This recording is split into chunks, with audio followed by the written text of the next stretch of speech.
Keith,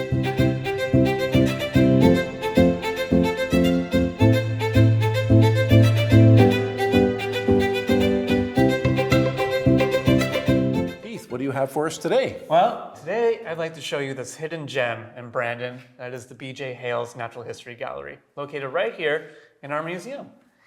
And what we have here is just an impressive collection of birds. But I feel like you can tell me a bit more about this. I can. Because if you look closely at some of the cards that accompany individual specimens, you'll see that they were originally collected by somebody named Atkinson. Yes, yeah. Well, that was George Atkinson, a very noted early naturalist in Manitoba, specifically on birds. He was an expert. And unfortunately, he died tragically. Each year, apparently, he would take a boat downriver from Brandon to his home in Portersville Prairie, and the idea was to birdwatch along the way. They believe that he had an epileptic seizure and fell overboard and drowned.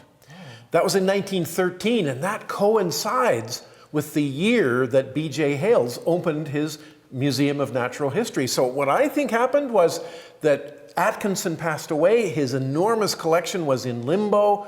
Hales went, hey, I could use that, and he acquired it. And that's what really began the museum. That's incredible. I hadn't heard that one before. Wow. Hales was a keen naturalist in many ways. For 19 years, for instance, he chaired the Brandon Parks Board that worked to beautify the streets and parks of the city. On a regional level, he was an authority on the prairie flora and fauna, having written books on plants and birds.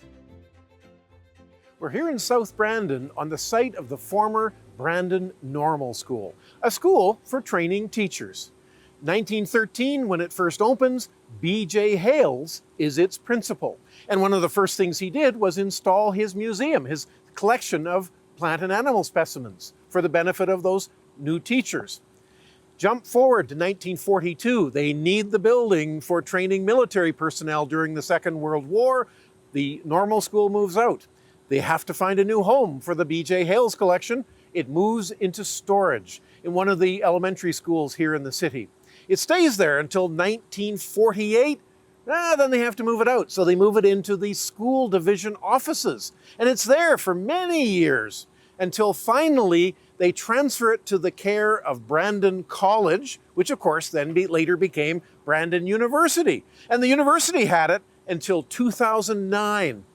They decided, we really can't use it anymore. They transferred it back to the school division.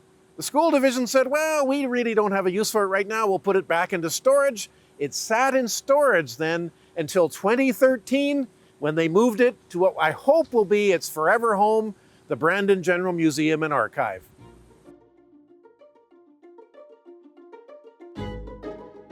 In 1912, the Hales family moved into this fine home on 10th Street.